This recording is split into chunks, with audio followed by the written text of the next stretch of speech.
Om Swastiastu, perkenalkan nama saya Imade Ramadiputra dengan NIM 2010-2091 dari kelas PPHC semester 6, program studi pengelolaan perhotelan Politeknik Pariwisata Bali. Pada kesempatan ini, saya akan menjelaskan dan mempraktekkan suatu sistem yang dapat digunakan dalam pengoperasian operasional hotel, yaitu sistem Armadillo. Sistem Armadillo merupakan salah satu sistem yang dapat digunakan dalam pengoperasian hotel, baik itu hotel kecil maupun menengah. Armadillo sendiri memiliki 4 jenis software, diantaranya yang pertama ada Armadillo Hotel yang dapat digunakan oleh Departemen Front Office dan Housekeeping. Yang kedua, yaitu Armadillo Resto yang dapat digunakan oleh EB Service dan EB Product. Kemudian ada Armadillo Accounting yang dapat digunakan oleh Back Office. Dan yang terakhir itu Armadillo Online Mobile. Saya memilih menggunakan sistem Armadillo ini dikarenakan sistem ini sangat mudah untuk dimengerti dan tentunya gratis. Dan untuk pengoperasian sistem ini sangat simpel dan cocok digunakan dalam hotel skala kecil maupun menengah. Baik, sekian penjelasan secara singkat mengenai sistem Armadillo. Selanjutnya saya akan menjelaskan dan mempraktekkan penggunaan sistem pada Armadillo Hotel. Nah, berikut merupakan tampilan dari sistem Armadillo Hotel. Di sini ada 10 fitur. Yang pertama itu booking, guest in-house, housekeeping, cashier, petty cash, report, EOD, export, statistik, dan ada deposit. Di sini saya akan menjelaskan dan mempraktekkan bagaimana cara mengaplikasikan sistem Armadillo Hotel ini. Yang pertama yaitu cara merubah nama dari sistem Armadillo ini. Bisa dicari menu, lalu klik setup. Lalu cari nama hotel. Jika ingin merubah nama hotel, di sini saya ingin merubah jadi Himalaya Hotel. Lalu alamatnya dari Kembang Sari, tentukan sendiri, telepon dan tipenya yaitu resort. Dan di sini saya tentukan jumlah kamar itu 9 kamar. Lalu klik simpan jika sudah. Nah, datanya sudah terupdate. Lalu jika kalian ingin menentukan tipe, lokasi, nomor kamar dan denah letak kamar, cari menu, lalu klik setup, lalu klik kamar. Di sini untuk merubah atau mengisi baru tipe. Nah, di sini saya menggunakan kode LXU sebagai luxury room. Nah, di sini harganya saya tentukan sendiri yaitu 860.000 dengan fasilitasnya itu TV, air conditioner, dan untuk gambarnya bisa dicantumkan. Di sini saya tidak mencantumkan. Jika sudah, klik simpan.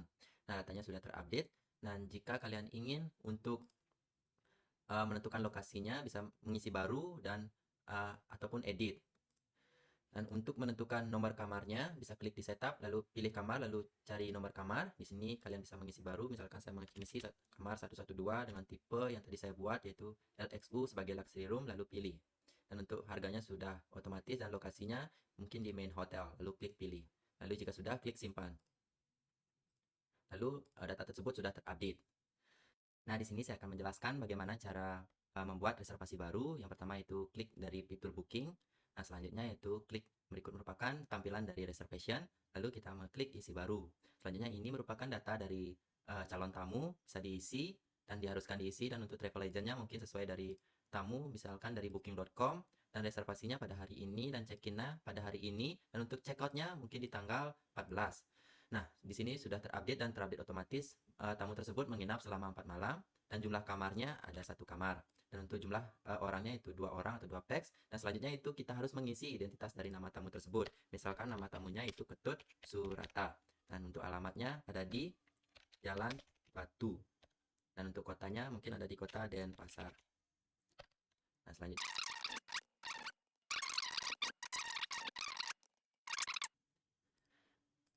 Nah, data tersebut sudah tersimpan, bisa dilihat di sini, Ketut Surata. Dan untuk penjelasan dari warna-warna ini bisa dilihat di sini, yaitu untuk warna putih atau kuning berarti aktif, untuk warna merah check-in, untuk warna ungu delete atau cancel, dan untuk warna hijau expected arrival. Nah, di sini untuk Ketut Surata sudah berwarna hijau berarti sudah expected arrival.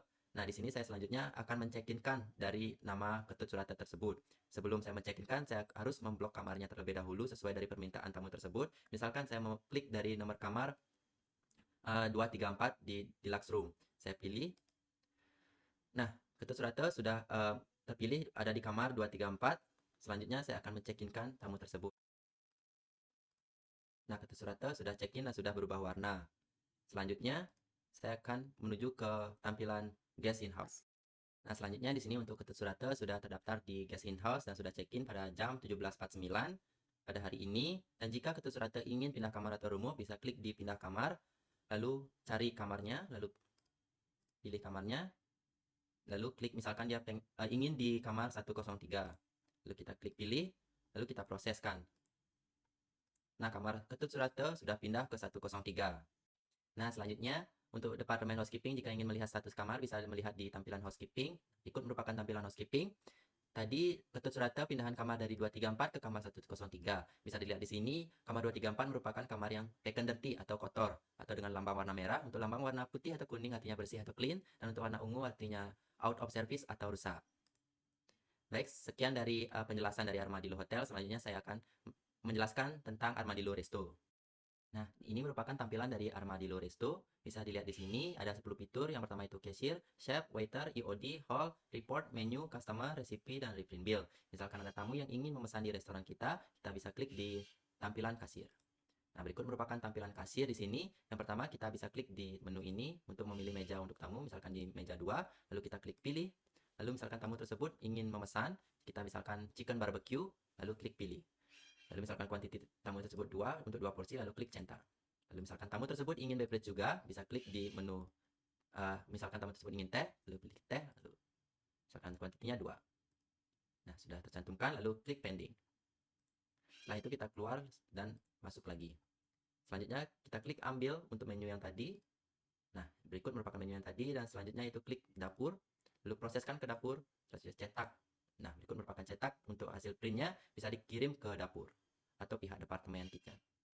Setelah itu kita lanjut ke tampilan chef. Nah, di sini yang tadi sudah diserahkan dari pihak kasir, lalu kita bisa dilihat di sini ada daftar order yang masuk. Kita bisa proseskan daftar order ini, lalu kita klik proses. Setelah itu kita klik selesai. Lalu sudah tidak ada daftar order yang masuk lagi. Selanjutnya kita bisa lanjut ke menu tampilan waiter untuk mengeserve makanan tersebut. Jika sudah selesai, misalkan ada di press fruit dan banana fritter, selanjutnya kita sajikan. Nah, sudah terlihat di sini daftar menu siap saji sudah tidak ada lagi. Selanjutnya, jika tamu tersebut ingin membayar, kita kembali ke menu kasir, lalu kita cari bill-nya, lalu kita misalkan di chicken barbecue dengan teh, jadi kita bisa klik pilih, lalu kita bisa klik di menu bayar. Misalkan tamu tersebut membayar dengan uang cash secara pas. Nah, selanjutnya kita bisa klik simpan, habis itu bisa klik cetak. Di sini kita bisa klik print untuk billing untuk tamunya, agar tamu tersebut bisa melihat. Nah, setelah itu kita bisa klik transaksi baru untuk keluar. Baik, selanjutnya misalkan Departemen Kitchen ingin membuat resipi baru, bisa klik di tampilan resipi. Selanjutnya yang merupakan tampilan dari daftar resep, kita klik tulis resep. Berikut ada kode dari resep baru, misalkan FFD 01 dengan menu fried rice. Selanjutnya untuk satu porsi bahan-bahannya rice, dan saus, dan yang lainnya yang tidak saya cantumkan. Jika sudah, klik simpan. Nah, data sudah tersimpan. Setelah itu, misalkan resipi baru tersebut ingin dicantumkan di daftar menu, bisa klik di menu. Selanjutnya, isi baru. Selanjutnya, bisa klik dengan kode yang tadi, FRD01 dengan nama fried rice. Nah, jika sudah, untuk grupnya itu Indonesian Food untuk klasifikasi sebagai main course. Nah, untuk harganya itu 40.000 untuk harga normal. Nah, untuk kategori di sini yaitu sebagai food, dan stoknya itu Y. Dan di sini untuk resipinya, kita klik untuk resipi fried rice. Setelah itu, klik pilih. Setelah itu, klik simpan. Nah, untuk otomatis data tersebut sudah tersimpan dan sudah dicantumkan di daftar menu.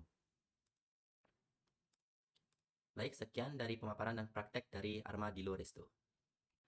Baiklah, berdasarkan penjelasan yang sudah dipaparkan, dapat disimpulkan bahwa seluruh aplikasi yang dijalankan tadi memiliki keterkaitan antara departemen, di mana pada Armadillo Hotel, pihak HFO dan housekeeping akan saling membutuhkan informasi terkait kamar yang akan menjadi EA pada hari tersebut, dan mana kamar yang tidak dapat dijual ataupun perlu dibersihkan. Begitupun dengan aplikasi Armadillo Resto, pihak waitress atau waiter akan bekerja sama dengan kitchen untuk menyiapkan hidangan tamu mulai dari input order, proses oleh pihak kitchen hingga ke tahap penyajian atau output.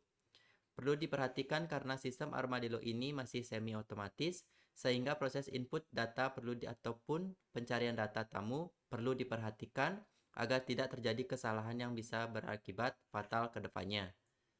Baiklah, sekian penjelasan yang dapat saya berikan. Apabila terdapat kesalahan kata, mohon dimaafkan, serta semoga video ini dapat bermanfaat bagi kita semua.